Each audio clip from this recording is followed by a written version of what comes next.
How's it going, everybody? I'm Kyle from Fantasy Forge Studios. And I'm Dane from Fantasy Forge Studios.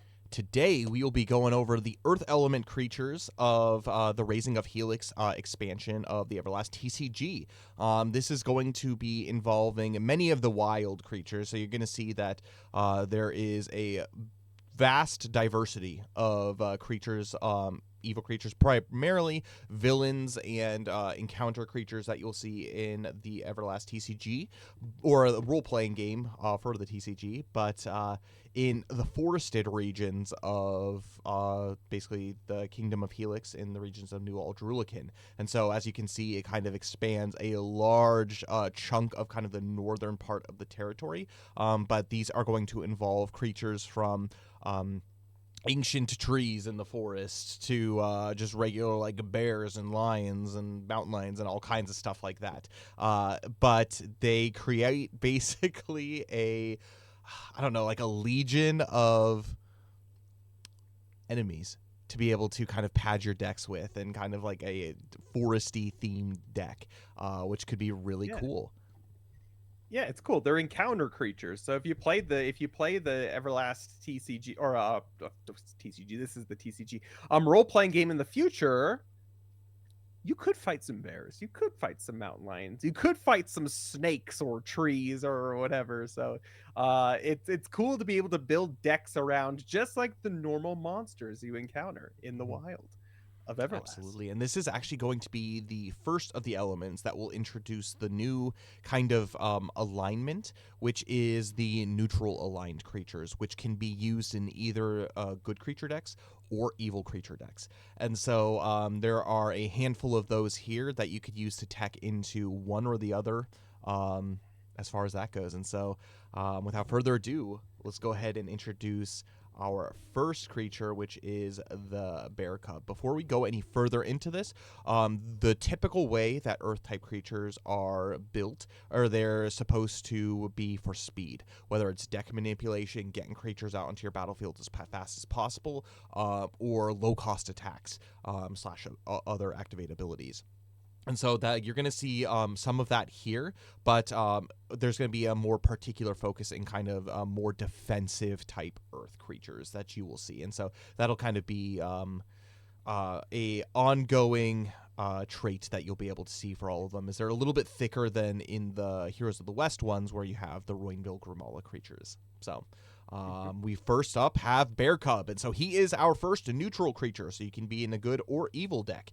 And he has got the 3 cards, so you can have up to 3 of them for 50 hit points. Has the Beast and Bear keywords. Is a support type creature, as I had mentioned, and it has the activate ability, so it doesn't have any drop abilities or traits, but it does have an activate support action, which is for the cost of 1 earth mana, is Curiosity. Reveal the top 3 cards of your deck. Select 1 item card that you revealed and add it to your hand. Place the remaining cards back on top of your deck in any order. The nice thing about this is it's not like an item consumable. And so item cards consist of consumables, they consist of field cards, and they consist of gear items. And so, again, it's a good way to kind of see anything, especially if you have a lot of, like a deck that primarily has a lot of item cards in it. Great search for things like that. And he's a little thick Also, for basically support. And you can put them back in any order that you want. So if there's a card that's like, ooh, that's coming up and that's going to be sweet, I want that next draw, you can put it back on top of your deck, which is pretty cool. Yep. And you do not actually reveal the cards that you looked at to your opponent. And so those cards are kept a secret. So it's like when it says select 1 item card that you revealed, well, I guess it is reveal. So never mind. I lied about that. It is reveal. But so your opponent will kind of know, but they don't know what order the other cards are going back on top of your deck. As far as that goes. It's also a good opportunity to talk about at this point Earth cards. So Earth cards in the Everlast TCG have a weakness to the electric type. So ×2 weakness to electric type. I know it's green. It looks like it should be weak to the flame type. Nope. In the Everlast TCG, they are weak to electric, and then their resistance is to flame type. So just be careful. Don't just go based off of Pokemon or any of those other games that deceive you. They're resistant to forest fires. Yeah. But this creature does not actually promote into anything, and so it is just a standalone primary creature. But that goes into our next creature, which is an evil type creature. But it is another support, which has the 3 basically signs. Dane, do you want to go ahead and explain this one? Yep. So this is Earth Sprite, again, an evil creature. And again, amazing art. Take a look at it. That background itself is what is a sleeper as one of the better backgrounds in the game, in my opinion. But it is a primary type creature support with 60 HP. So it's quite a bit of HP for support. So very chunky, actually. Again, very defensive for this specific set. Its keywords are monster and elemental. So I believe this is the first time we've seen elemental as a keyword as It well. is. Um, so yeah, pretty cool, pretty solid. But it has a trait. So earthen potency. So as long as this creature is on the battlefield, when this creature and all of your active earth elements support type creatures within one space of this card are rotated into the activated position to generate mana, add 1 additional mana to your mana pool. So basically the strategy is, if you have a bunch of supports out, crowd them around to this earth sprite because they will be generating 2 mana as opposed to 1. So really good. This is going to be a primary vehicle, I think, for the evil Earth cards for a lot of sets going forward. As you can have 3 of them, and so you kind of can spread them out. And then if you have other support creatures, just make sure they're within one space. And that does not necessarily apply to this creature. And so when this creature is activated, it does not add 2, but any other support creatures do gain the benefit. So you can crowd 3 of these guys around each other, and then they can kind of benefit from those. But it only does it for the other support type creatures that are around. So definitely make sure to note that this guy does not generate 2. It's just the other support type creatures that are earth type around. And again, we have an active FAQ on the Fantasy Forge Studios website, and so especially if this becomes an issue with people understanding the rule, it will definitely be available there. Yep. So. And that goes into our first promotion line, the defender type creatures, which is the Entling. So you can have 3 of them. They are real thick for 90 hit points for a primary type creature. They got the monster plant keywords, and they are defender type, and they have the drop ability Tree Herder. And so when you play them from your hand onto your battlefield, search your deck for a primary type creature with the plant keyword and place it onto your battlefield in the unactivated position. Shuffle your deck. And so similar to kind of what we saw in the Grumala cards, they have the ability, kind of similar to the Flower Girls, to start getting plant-like creatures with the plant keyword onto your battlefield and ready for battle turn 1. Mm-hmm. Yep. And if you decide to forego turning him into the defend position, you can decide during the attack phase to use his attack activate for 2 earth mana in his trunk slam for 50. So it has an additional effect. If the target is slain by damage from this attack action, add D4 earth mana to your mana pool, which for a defender, that's really cool. That's really cool that a defender can generate earth mana for you. So basically, defend, and then if someone's weak and Whack gonna 'em. die within 50 damage, hit him for mana. That's pretty sweet. Yeah, minimum of 1, and then essentially it makes can either negate the attack cost of it or even generate some more for you. So pretty good. But he does promote into the Tree End, which again is a 3 line. It has 120 base hit points. It's a monster plant keywords and it has the defender. It's a defender type.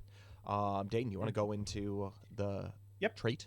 The trait, yeah. So again, you promote this from the actual Entling. However, he has the trait Bark Bulwark. So as long as he is on the battlefield, once per combat round, when one of your opponent's creatures performs an attack action against one of your active creatures with the plant keyword, again using the plant keyword, excluding this creature card, reduce the creature card's hit points by 30. The damage done to the target creature becomes 0 instead. So it's very defensive, very, very defensive. So as long as you have plants on your battlefield, not only is it dealing damage to the attacking creature, but it also reduces the target creature or the damage to 0, which is really strong. So, Well, but once it's only one creature. Mhm. So this is something. So reduce this creature card's hit points by 30, and so basically this card takes a 30-point damage attack essentially. Even if your opponent's attacking the plant type creature for like 120 damage would be like his full hit points. It becomes 0, and again once per turn. And this creature just receives 30 damage in its stead. And so yeah, it's I really good. apologize. I misread that. I misread that. It's okay. Sorry It's about okay. that. But he does have the attack action Trunk Slam, so it is pretty much the same thing as the last one. It's just a reduced mana cost and a 10 damage increase. So with the additional effect, if the target is slain by damage from this attack action, add a D4 Earth mana to your mana pool. So again, 60 damage for 1 mana cost is very strong, and so they are really good for attacking your weakened creatures or even kind of your opponent's lower like for example, this guy is a goblins and nightmare, flame goblins and nightmare, because he is resistant to their attacks, and most of his 60 will take out the vast majority of kind of their primary line. So pretty good. But that brings us to the first villain of this, basically this element of the Razing of Helix, which is Erog, the Savage Claw. He has 90 base hit points as a primary type creature. He has the Captain, Beast, Bear keywords, and he is an attacker type. He has the trait Disarming Hide. So, as long as this creature is active on your battlefield, at the end of the combat round, if your opponent has 3 or more cards in their hand, randomly discard 1 card from their hand. And so he is good for kind of your trolling your opponent as far as the like hand manipulation as far as that goes. And I would say a good chunk of the game, especially in later turns, your opponent will probably have more than 3 cards in their hand, and so this is really good as making sure that they keep their hands low. And especially if they use like arts to like do like a big thing to like refresh their hand, or other effects to draw a lot of cards. At the end of the combat round, they're automatically discarding one of those cards, as it were. So pretty good. And yeah, and that trait synergizes with his attack act or his attack activate. So he gets his namesake from this attack for 2 earth mana, Savage Claw, 100 minus. So the additional effect is reduce the damage of this attack action by 10 for each card in your opponent's hand. If this attack action slays the target, your opponent discards D4 cards from their hand. So it's really good again if your opponent doesn't have many cards in their hand, but it's also good if you decide to um, target a creature that has low hit points and knock it out, you discard more cards from their hand. So this guy specializes in keeping your opponent to a low hand, which can be very, very trolly. That is one of the easiest ways to lose a game, is by not having cards in your hand and not being able to do anything in the Everlast TCG. So he's actually pretty strong and very unique in that aspect. Yeah, it feels situational, but when you get into that situation, he becomes very oppressive. But he does have a EX that he promotes into, so he gains the villain keyword, Captain Beast Bear. So you can only have 1 villain on your battlefield at a time, 3 captains on your battlefield at a given time. But he is an EX creature, so if he is slain, you take 1 point of damage to your hit point total. 130 hit points. And he has the exact same trait, Disarming Hide, which literally does the exact same thing. At the end of the combat round, if your opponent has 3 or more cards in their hand, randomly discard 1 card from their hand. Do you want to go into Savage Claw? Yep, his Savage Claw is just better. So instead of 100 minus, it's just a base 100 attack for 2 Earth mana. So it doesn't matter how many cards they have in their hand, but it still has the effect. If you slay a creature with it, then it discards 4. So very strong. And then it's EX activate. So again, it can only use this once per game, and that is for again 2 Earth mana, Shatter Spear, and that's for 30 times. So deal 30 damage to any 3 of your opponent's active creatures for every gear item attached to all of your creatures, both yours and your opponent's. So it does um, a lot of damage, a ton of damage if your opponent and yourself has a ton of gear item cards. So it's pretty cool because again, it's like a bear. It's like slashing through all the gear that is there and just ravaging you. So And kind pretty of a good. little bit of some lore behind Arog is he's technically a dire bear. And so he's existed for many, many years, and he lives in the forests, and he has been the object of many hunts from the Adventurers Guild. And so you'll see that he has like chunks taken out of him. You see that he's got like weapons and arrows and stuff like in his hide. And so like that's what he specializes in, is like taking the attacks, or taking basically your weapon and then just mauling you in the process. So yeah, he kind of fits that pretty good. But I have a hunch that Arog Savage Claw is going to be a very popular creature in most decks. So, and that is going to bring us into our second neutral creature, the Forest Bear. No, this does not promote from the Bear Cub. It is a primary type creature, but it is neutral. You can have 3 of them on your battlefield at a time, and it is an attacker type. It has 90 hit points, which is a lot of hit points for a primary attacker type creature, and it's got the Beast Bear keyword. Has the drop ability, Motherly Bond. Search your deck for up to 3 cards named Bear Cub and add them to your hand, and then, if you are able to do so, play each one onto your battlefield in the unactivated position. Shuffle your deck. So it's great at the beginning of the game for getting Bear Cubs, basically 3 support line creatures, and you could activate them all for mana if you want to be useful that way. So pretty good. Definitely a great first hand Yeah. card. I mean, you would it also include playing them from your hand onto the battlefield to get mana from that, or is only Yeah, when they're yeah, activated? absolutely. And so that would be Six potentially mana. 6 mana Whoo! for that drop ability. Whoo! That's The thing is, you can pretty have strong. 3 of them on your battlefield at a time, but this drop ability really, especially if you only have 3 bear cubs, and if you used it once, well, all 3 bear cubs are either in your discard pile or active on your battlefield. And so it kind of has like a one use, like a large like mana swing, but you know how that goes. Very strong. Early game, whoo, that's pretty good. But if you decide to or if you decide to attack with it as well, for 1 Earth mana, you can use Furious Claws for 30 plus. So the additional effect is deal an additional 10 damage for each of your active creatures with the name Bear Cub on your battlefield. So again, it doesn't promote Bear Cub doesn't promote into this, but it synergizes with a Bear Cub, and so you could do a total of 60 damage for 1 uh, Earth mana, which is strong, very strong. Exactly. Which brings us into the stuff of nightmares. I often dream about these guys since coming to Japan and living in Japan. But the giant hornet. Nobody's got time for Oof. these guys. Dave, do you want to go ahead and explain what this guy does? Yeah, so deceivingly, he has 30 HP. Not much HP, despite how menacing he looks. He is a primary type creature. You can have up to 3 of it on the battlefield. It is evil. Notice, it's a bug, but it's evil, and that is intentional because no hornet Is good. is good or even neutral. They are evil. Regardless. Anyways, it's a support type creature. It is a beast and insect keyword card, and it has a drop ability. So when you play this card from your hand onto your battlefield, it activates Swarming Stinger.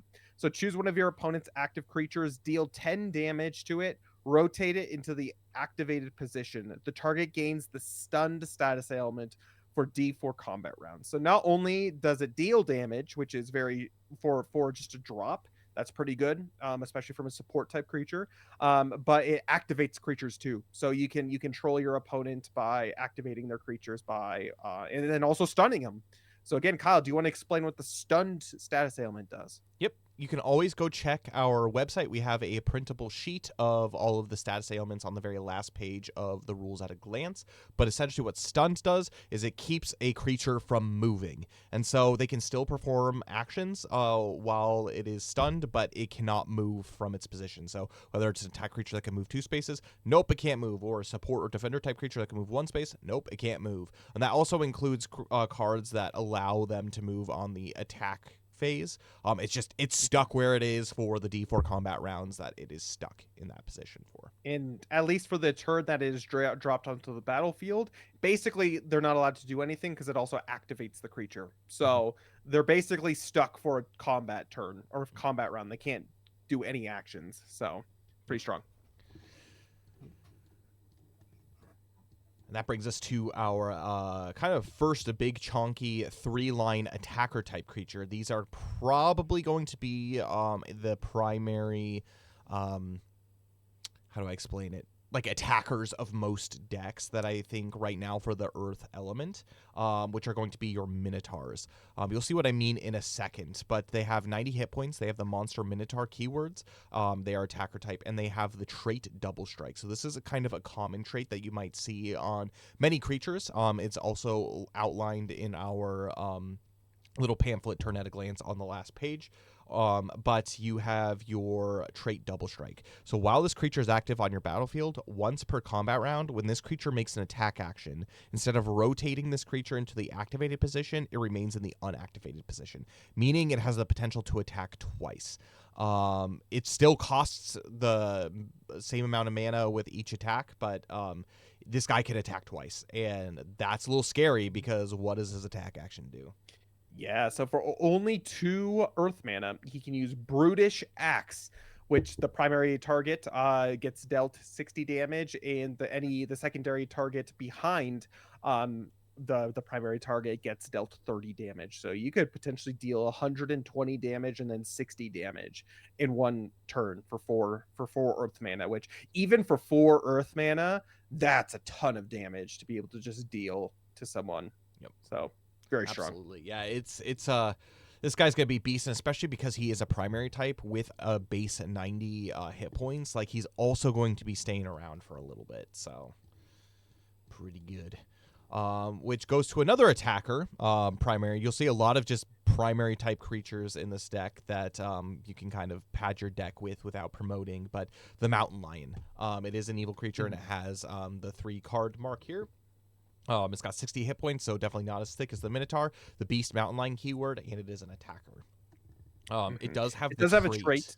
Yes, go ahead. Yeah, go ahead, go.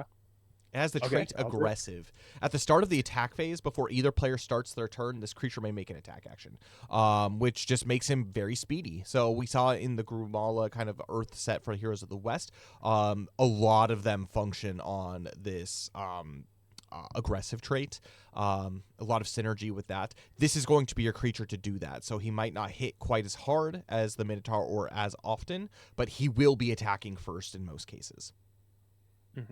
Yep, and his attack is very useful too. So again, doesn't do as much damage, but for only 1 Earth mana, he can use Stalking Strike for 40 plus. So if the target has maximum hit points, deal an additional 20 damage. So it could be up to 60 damage if it's a spick and span creature who hasn't taken any damage. So pretty Which good. is good enough to take out most primary normal baseline creatures, including this creature if you have another Mountain Lion that's there. And so, yeah, it's pretty good.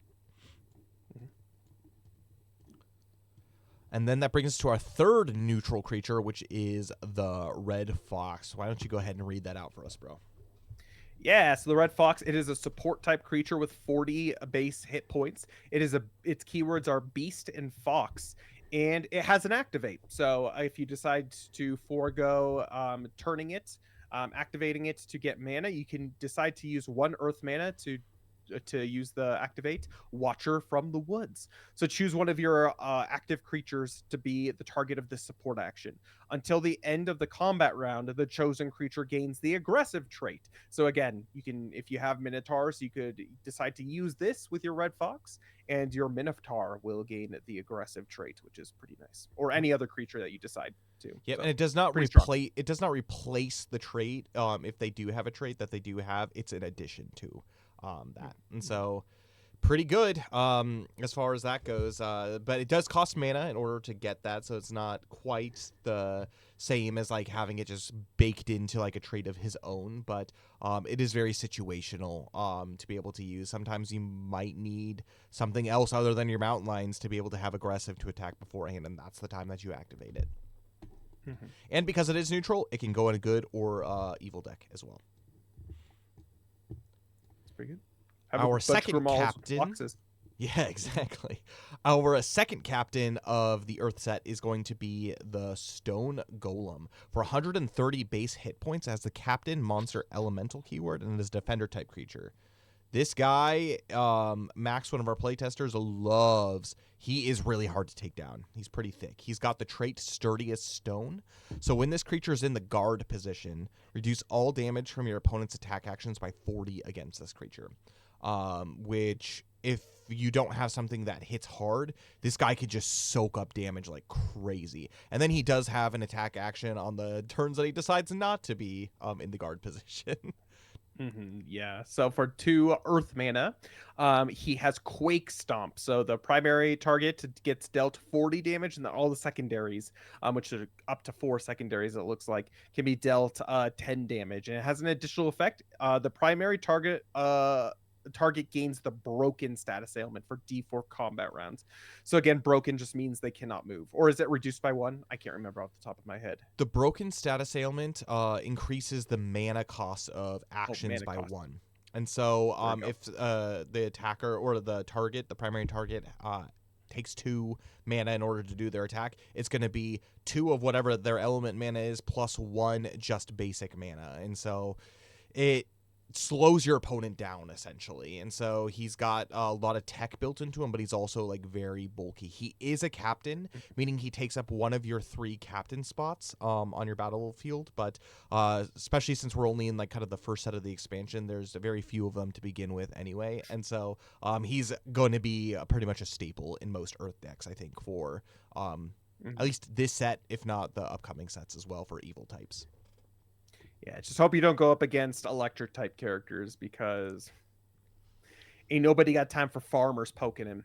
Yep. That's all I have to say about that. Which you will see next week, exactly what we mean by that. But that brings us into another attack type creature, the Swamp Viper. Dane, do you want to tell us what this does? Yeah, so it's an attacker type creature, primary creature with 50 HP. It's got the beast and snake keywords, and you can have up to 3 of them onto the battlefield. But it does have a drop ability. So when you play this creature from your hand onto the battlefield, you can use, or the drop Potent Venom, it becomes activated. So choose one of your opponent's active creatures, and it gains the poison status ailment until it is removed from the battlefield. So poison's cool. Poisoned, basically, any creature who is poisoned cannot be healed in any way. So it is basically stuck at the HP that it's at, unless it's able to remove the status ailment. So, yep. Unless you're able to, for example, use like there's one card in the sets that allows you to remove any status ailment from them. That would work. Or if you remove it, like that creature gets slain, or you have a basically a card that allows you to pick them up and take them off the battlefield. They basically can't heal until that happens. And so it does a really good job of crippling your opponent's just healing capabilities. It does have the attack action too as an attack action for 1 Earth mana, Venomous Strike for 30 damage. And then it has the additional effect that stacks with poison, so it synergizes with its own drop ability, which is if the target has the poison status ailment, flip a coin. On the result of a heads, at the start of each combat round until the target is removed from the battlefield, it receives 20 damage. And so not only can it not heal, but it gets a passive 20 damage that it is done to it. Basically at the start of each combat round before either player rolls for priority initiative. So make sure you're tracking that if you do have it. Make sure if you have like kind of like your own tokens to be able to mark that. What creatures are not just poisoned but also have the kind of the Venomous Strike trait kind of on them as well. So yeah, this guy, he doesn't have a ton of hit points. He's a little bit squishy, but he will give your opponents a headache. That's for sure. Are we gonna start seeing snake decks? Because also in the, I can't remember, I think it's the EX battle deck with Shade as the Master Assassin, there's poison vials which you can use to poison your opponents too. So you just have a bunch of those with a bunch of snakes, and you can start just poisoning and biting everyone. Snakes, I'm telling you, why'd it have to be snakes? But it does not have a promotion, so as this is another one of example of a creature that is just primary type, it doesn't promote into anything. Which brings us to our second villain and last of kind of like the EX lines, last captains, the Great Old One. He is an evil creature. He has 130 hit points, has the captain, monster, plant keywords, so he also synergizes with your Entlings and Treants. He's a defender type, and he's got the trait Birch Bashing. So when this creature performs an attack action, your opponent discards the top 2 cards of their deck. Which is, again, it's a great way to troll your opponent. And I will just point out, 130 hit points for a primary type creature is insane. That's, I think, maybe the highest primary type creature we've seen. And maybe exists in either of the first 2 sets. So, yeah, he's going to be there, and he's going to be sticking around for a while. Why don't you go ahead and explain its attack action? Yeah, I mean, he's a defender type creature, so he's not necessarily made for attacking. However, he can attack for a whopping 3 earth mana, so quite a bit, but he has elemental disruption for 50 damage. So it does 50 damage to the target creature, but it also has the additional effect. Flip a coin. If the result is a heads, remove 1 mana of any element from your opponent's mana pool. So again, it can be very trolly and remove mana from your opponent's mana pool as well. So exactly, and that's solid. not if you slay an opponent. It's just like every time it uses this attack, flip a coin. If heads, then that's the case. Unfortunately, you cannot pair him with Kamala, but he is good in his own right. But that brings us to his EX, the Great Old One EX. So whenever he is slain, take a point of damage from your opponent's life point total. But Dane, you want to go ahead and explain this as well? Yeah, big beefy boy at 180 HP. Whew, that's crazy. But he's a defender type creature. He has the villain, captain, monster, and plant keywords. And again, he has the same exact trait, Birch Bashing. So when this creature performs an attack action, your opponent discards the top 3 cards of their deck. So instead of 2 cards, it's actually 3 cards in this case. So it's kind of like an improved Birch Bashing. So pretty good. So pretty good. It's got the attack action, Elemental Disruption, which is, again, very similar to its previous state for the same 3 earth mana. It does 60 damage instead of 50, and then flip a coin. On the result of a heads, remove 1 mana of any element from your opponent's mana pool, which is the exact same. And he also has the EX activate, so again, he can only use this once per game. So it is 2 earth mana, and it is stored power. So reveal the top 10 cards from your deck and add any number of them to your hand. Shuffle the remaining cards back into your deck. Add 1 mana to your mana pool for each card you return to your deck in this way. So if you really wanted to, you could just use this to add 10 mana to your mana pool. So that's super solid. That's really strong. Yep. So very good. And it gives you the ability to have some awesome draw or a mixture of both. So it's very useful in any way. You could even just use it as kind of like a free cost to draw 8 at basically return 2 cards, and then it makes up for the 2 that you spent on this action. It's a very useful, and I think like this is one of the few EX activates that are good at any stage of the game. For sure. Cool. And then that brings us to the last 2 cards of the Earth type element, which is going to start with our last neutral card, which is the Wild Boar.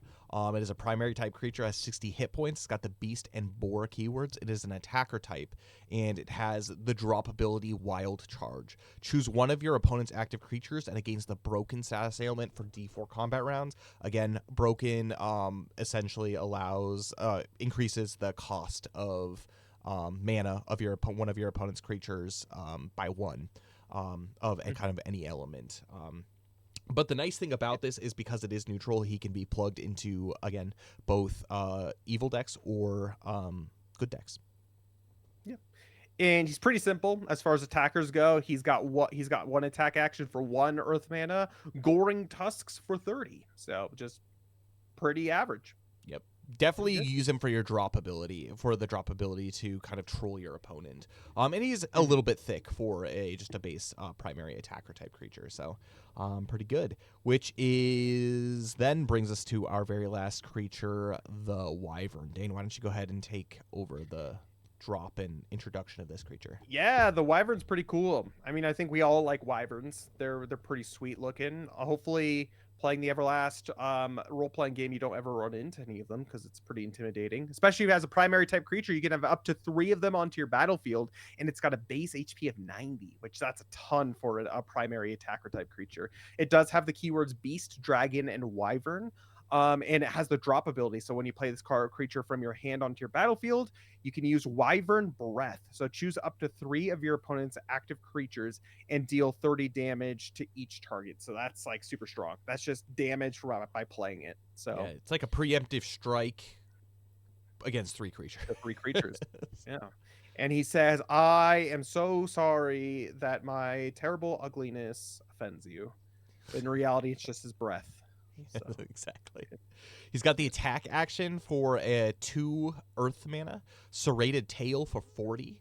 And as you can see, it hits the primary target for 40 and each secondary creature for 40. So up to 40 damage on up to 5 creatures on your opponent's battlefield, which where maybe the Minotaur does more just kind of single target consistent damage. This guy is your spread damage for the earth element type. Yeah, and I think he's going to be also kind of a primary attacker type line in the earth element as well. So, yeah, I mean that's all of the cards for the evil creatures in the earth elements for the Razing of Helix. Do tune in next week as we are going to be going over Rudra, which is the earth element types for the Razing of Helix. Earth electric element types for the Razing of Helix. But until then, may Lomnia guide you, and I will see you all in the next one. Bye, everybody.